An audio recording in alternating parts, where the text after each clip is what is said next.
Welcome, everyone. Thank you for joining me and my very special guest. You know her from such shows as Les Mis, The Book of Mormon, The Gershwins, Porgy and Bess, Aida, and the new production of Company. She was most recently Angelica Schuyler in the Chicago run of Hamilton. And next Thursday, November 19th at 7 p.m. Eastern Standard Time, she kicks off her brand new concert as part of the Radio Free Birdland series, which is produced by Birdland and BroadwayWorld. Please say hello to my friend, Nikki Renée Daniels. Hi. How are you? I'm doing pretty well, actually.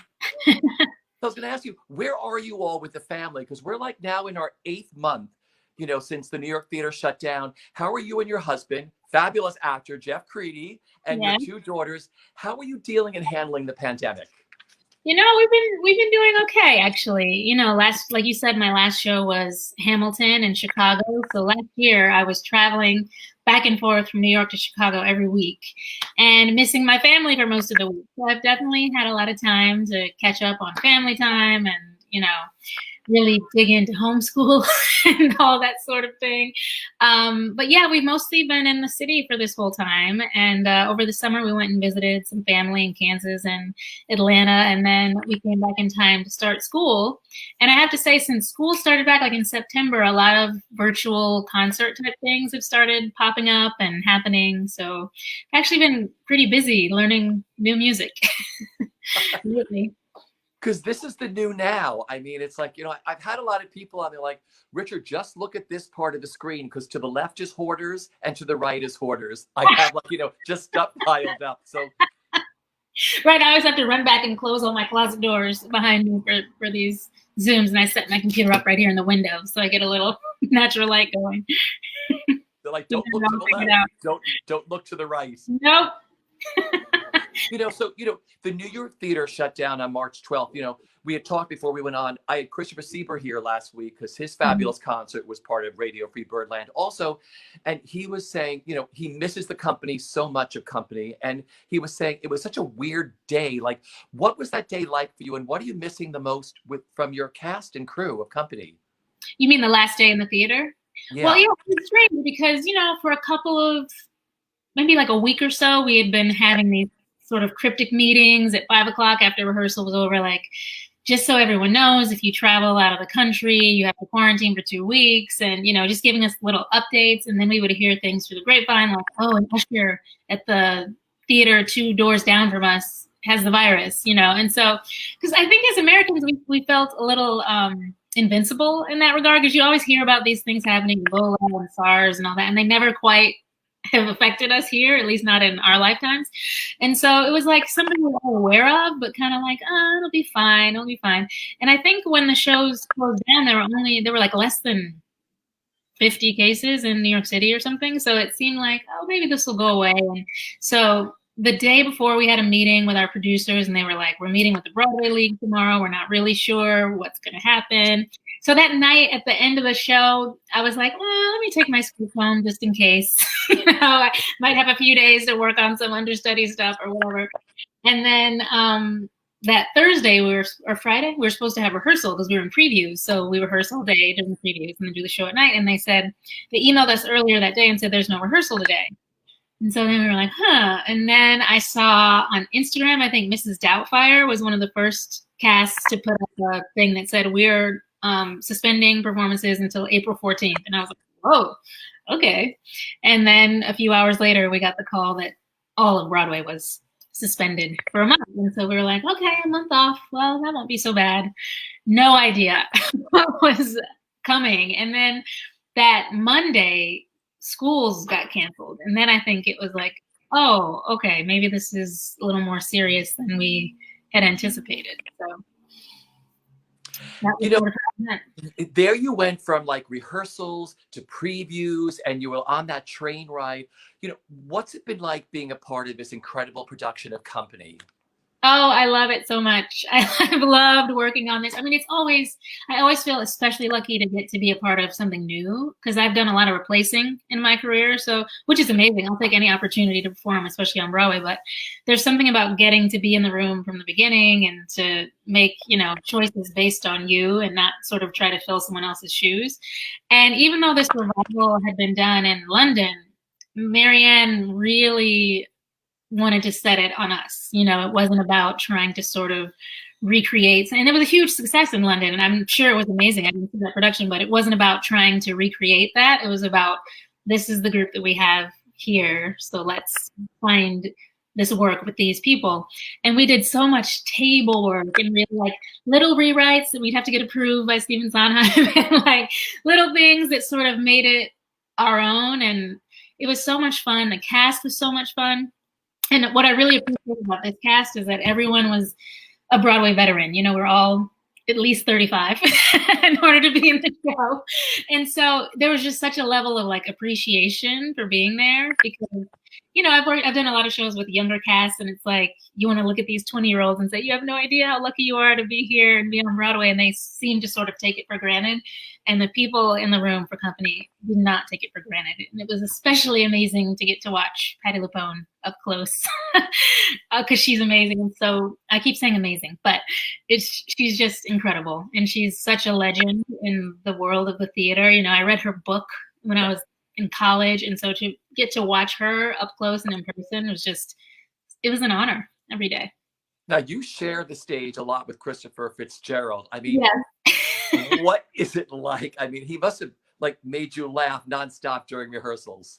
He is truly one of the funniest people. I mean, I actually didn't know him very well before this. I knew his wife because I did Anything Goes with Jess Stone, who is a great actress in her own right, but she's directing now. So I had met him a few times, but I was a huge fan of his from Waitress. I saw Waitress, I think, 2 or 3 times, and every time he killed me. Like, he's just so funny and so in the moment, and getting to work with him was definitely an education on comedy, because even when we weren't doing our scene, like, he and Greg Hildreth were like finding ways to make bits. And during previews, when we would have to stop for a technical difficulty, he would go out with Patty and Chris, and they had their act that they would do, Shorty and the Big Guy. And they would riff, you know, until the technical difficulty was fixed. And he's incredible. That I think that's absolutely hilarious. It was. Well, listen, next Thursday, November 19th at 7 p.m. Eastern Standard Time, you kick off your brand new concert as part of the Radio Free Birdland series, which is produced by Birdland and BroadwayWorld. Nikki, how excited are you?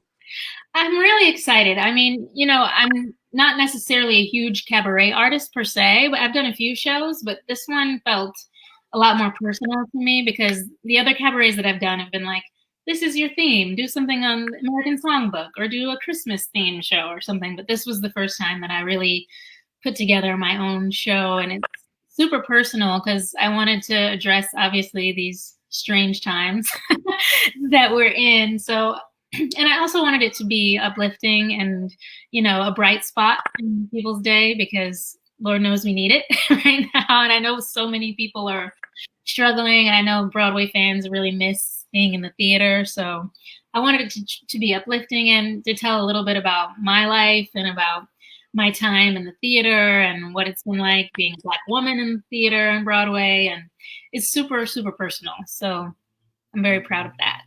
Because you have such an incredible career, especially on Broadway, 11 Broadway shows. You've toured all across the country. I mean, what an amazing career you've had. So, you know, the one saving grace about what we're doing right now is that you have fans all across the country and around the world that might not have been able to come to New York to see you at Birdland, but now they can just buy a ticket from anywhere they are and stream you in their home.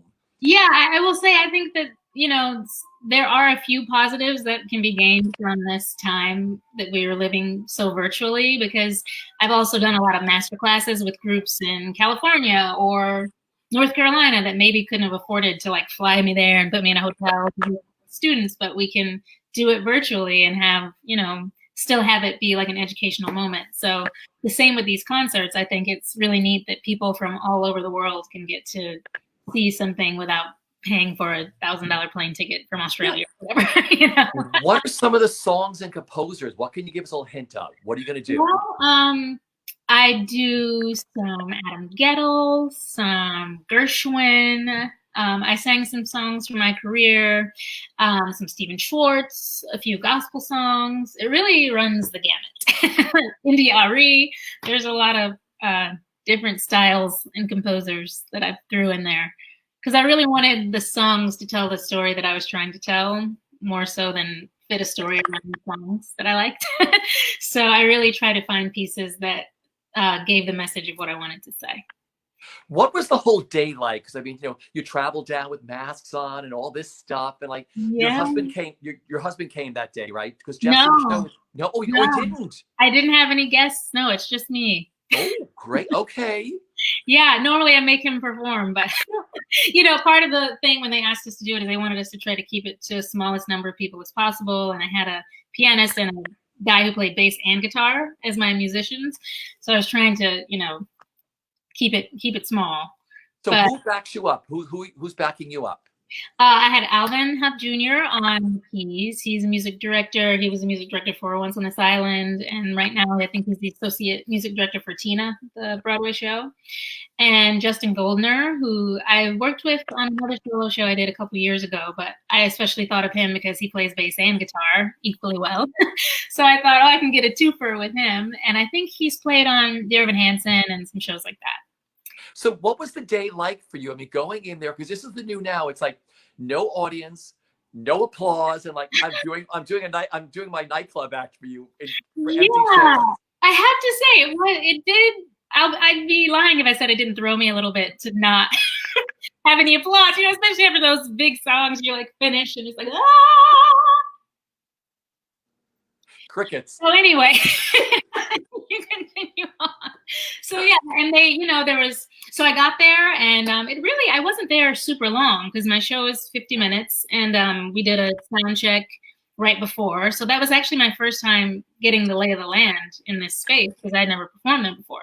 So, the stage was kind of small and, the piano was here and we set up the guitarist over here and we just figured out logistics wise when he would leave stage and when he would come back, and we did our sound check, and then I did a little interview with Jim Caruso and we did it.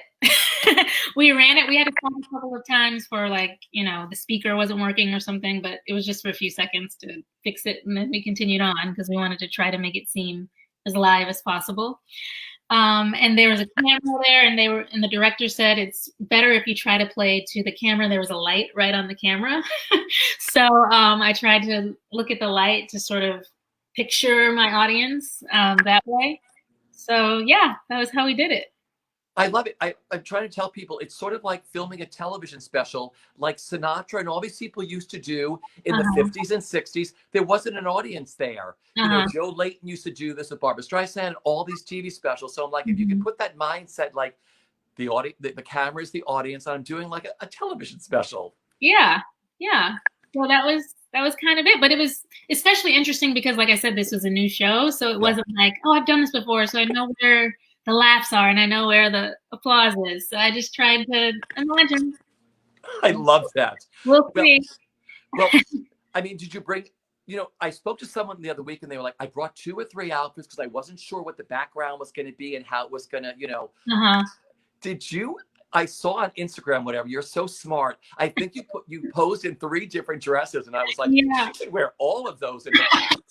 Yes, the one that everyone voted for, I did not end up wearing actually.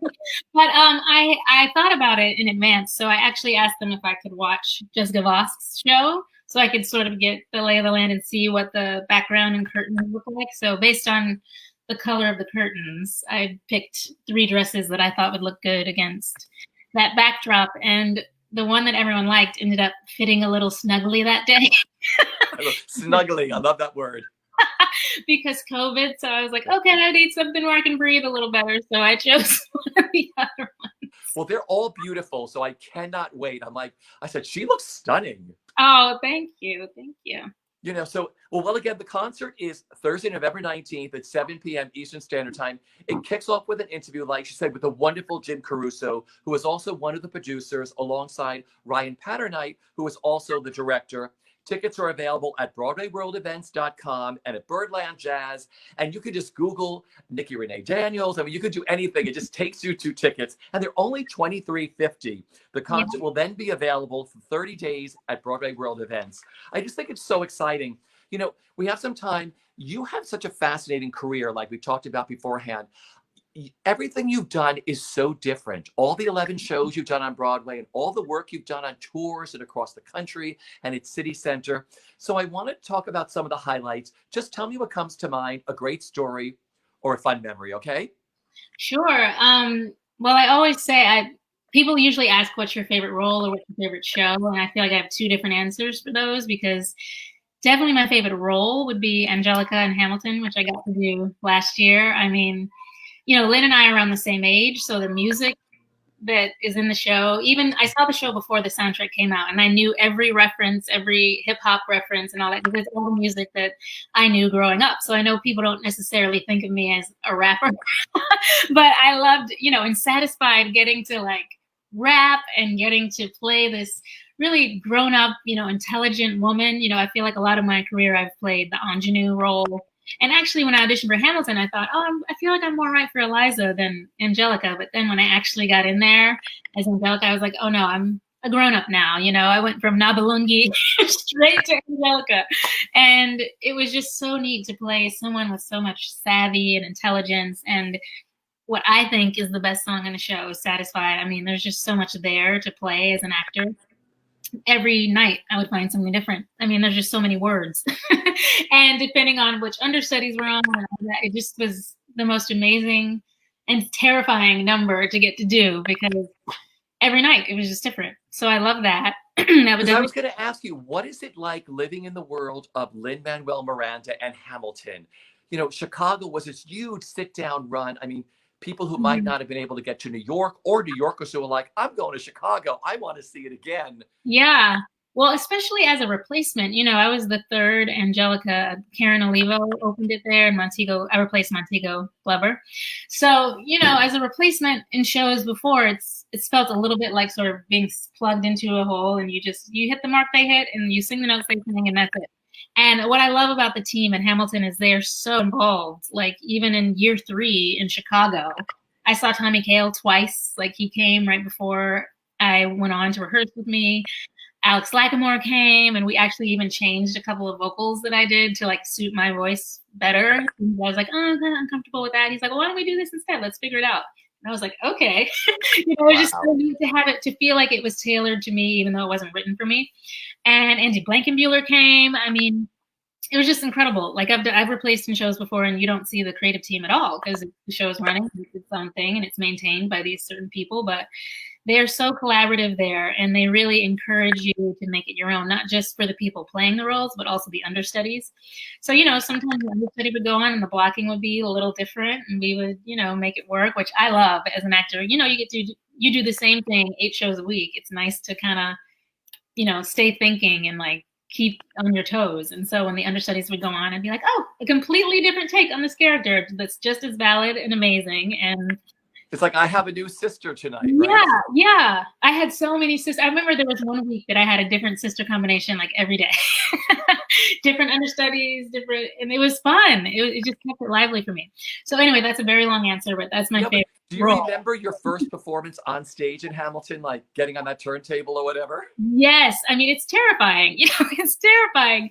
You usually don't remember much. It's usually like kind of a blur, and you just rely on muscle memory to like hit your marks, and like, you know, you're adding this huge costume that you haven't been rehearsing in, and so it's really just a matter of survival on the first show usually. And if you can get a few acting beats in there and hit your notes, great. But especially a show like that where it's turntables and there's dancers and props being thrown. But yeah, I remember enjoying it. It wasn't completely terrifying, but it kind of just went by like a blur. Because you want to get that first one behind you, right? Yeah, you do. And that was nice that we had a Wednesday matinee, so I could get right out the next day and sort of figure out. And too, I love that the resident director didn't hit me with a bunch of notes after the first show. She was like, I know half the things that I'm going to say, you know, because you got out there and realized what it was. So she gave me like a week before she gave me any notes and we sat down. So that was really cool. I mean, I love that role and I love that show. Yeah, I want to start with Les Mis too, because that was life-changing for you in so many ways. Tell our audience how life-changing that production of Les Mis was for you. It was. Well, I met my husband on that show, first of all. which is funny because John Caird, the director, said, this show is known for bringing people together. And on the first day, he said, I predict that out of this group, there will be a marriage and a child. And we were all like, oh, yeah, sure. It's not going to be me. And then cut to 5 years later, it was me. So we met, we had a mutual friend because Jeff was brand new to the city. He had moved to the city from Kansas to do Les Mis, which he had gotten at a non-equity open call. And he was understudying Valjean and I was understudying Fantine. So, you know, on the first day of rehearsal, I was like, oh, you know, I know your friend Tomar Wilson, who I actually did Book of Mormon and Lestat and Hamilton with. And I said, he told me to look out for you. I'm going to be like a big sister to you. You know, we got to be really good friends. That cast was super close. And we really didn't start dating until like 8 months into the run because we were friends first. And I just thought he was the sweetest, nicest person. So I knew I liked him as a person. And then that was an amazing thing to build on for a relationship. I love, that's how it should start. I always think it's your partner should be your best friend anyway. And it's nice when it starts out that way. Yeah. Yeah. So I met, you know, him on that show. So it will forever be. I love it. Like when did you each know, like, oh my gosh, when did Cupid's arrow hit both of you? I would say we used to play poker together. The cast would have these weekly poker games.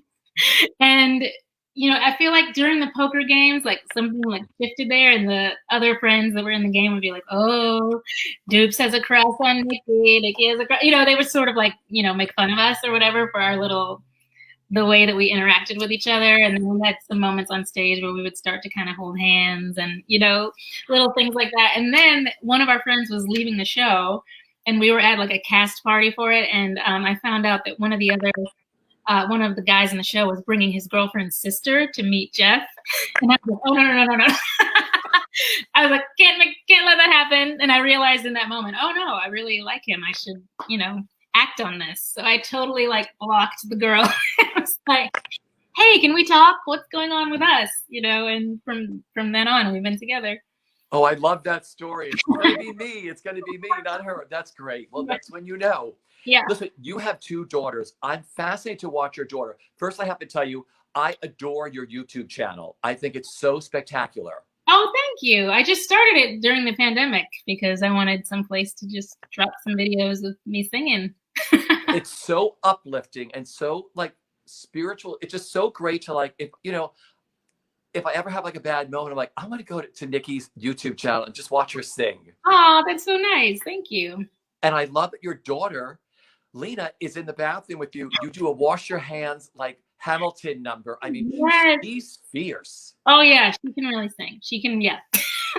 She is like, I'm not even like, she's actually a really good singer. I'm not even biased. She's been learning every song that I've ever learned her whole life, you know, so she's kind of a natural. And your little one is too. Yeah, she is. She's not as much of a ham as my older one is. Like she sings a little more quietly, but yeah, she's starting to kind of pick it up as well. Because I think for anybody watching, they have a fabulous video of Over the Rainbow that you did for the Kaufman Music School. Yeah, yeah, the Kaufman Music Center, yeah.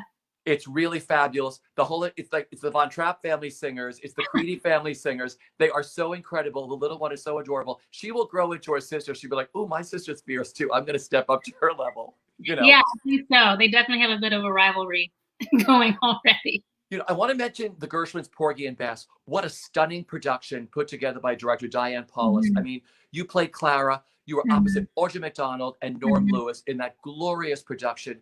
Yeah, that must have been so incredible for you to do that. It was. I mean, that's the other side of the coin that I was talking about before when I said people ask what's my favorite role and what's my favorite show. So my favorite role was Angelica, but my favorite show is definitely the Gershwins, Porgy and Bess. I mean, I talk about it a little bit in the show, actually, in the Birdland show. But I had been singing Summertime. It was like the first big aria that I learned. And I did that song for like every vocal competition in high school and college auditions and Broadway auditions. I mean, I've just been singing it for so many years. So to get to do it on stage with Audra, who I also talk about in the Birdland show, and what an inspiration she's been to me in my career. So to marry those two things and to get to be a part of that cast, which I swear is the best vocal ensemble I've ever been a part of in my life. The first day of rehearsal, I was like in tears just hearing us all come together and sing.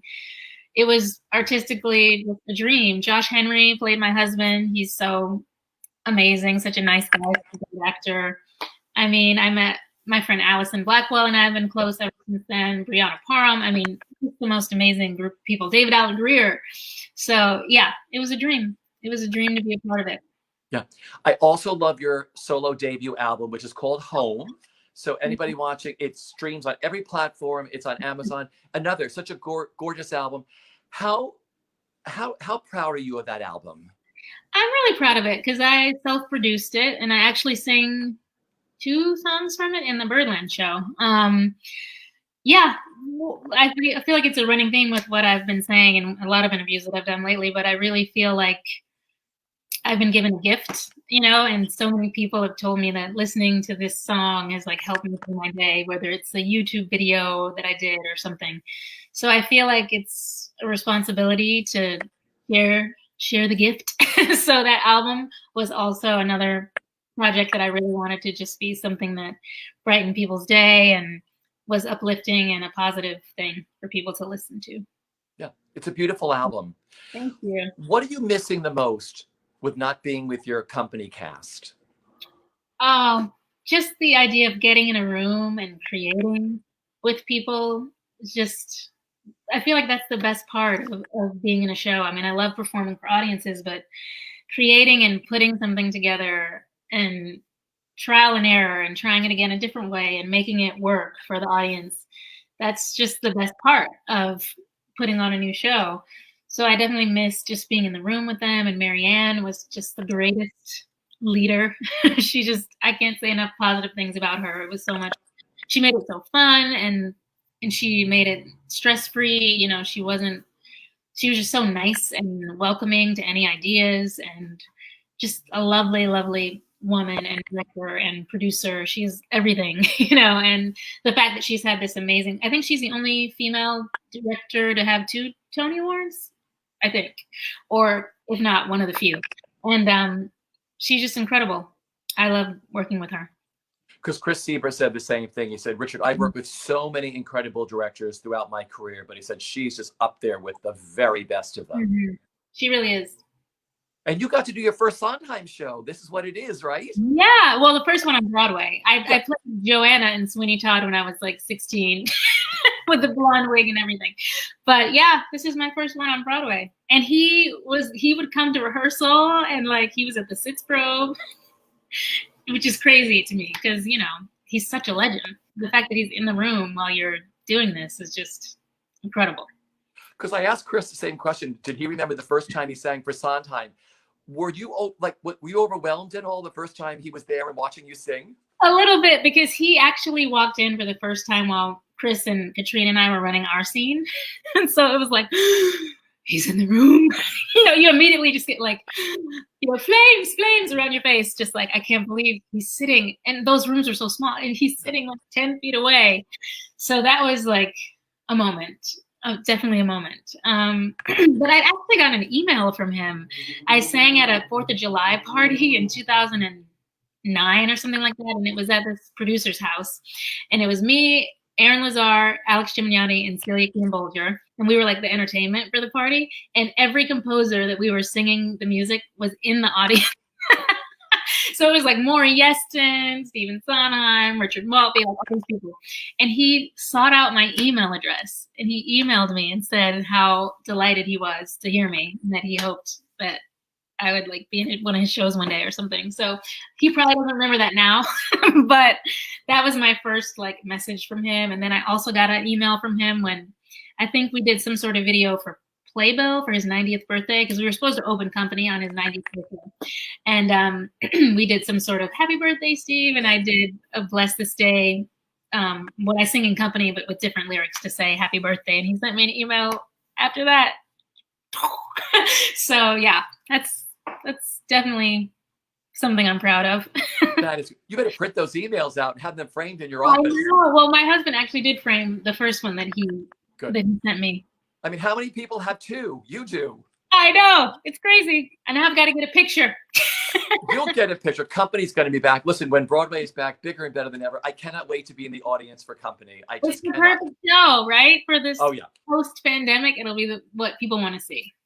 Well, we are out of time, but I want to remind everybody once again that your concert is next Thursday, November 19th at 7 p.m. Eastern Standard Time as part of Radio Free Birdland series, which is produced by Birdland and Broadway World. Tickets are available at Broadway World events, at Birdland Jazz. Just type in Renee's name. It'll take you to tickets. Listen, I have had a blast catching up with you. Yeah, it's so great to see you. See your smiling face as always. I can't wait to hug you again on your opening night of Company. Yes. So love to your family. Have a great concert next Thursday. And everybody, until we see you again, stay safe. We'll see you soon. Take care, everyone.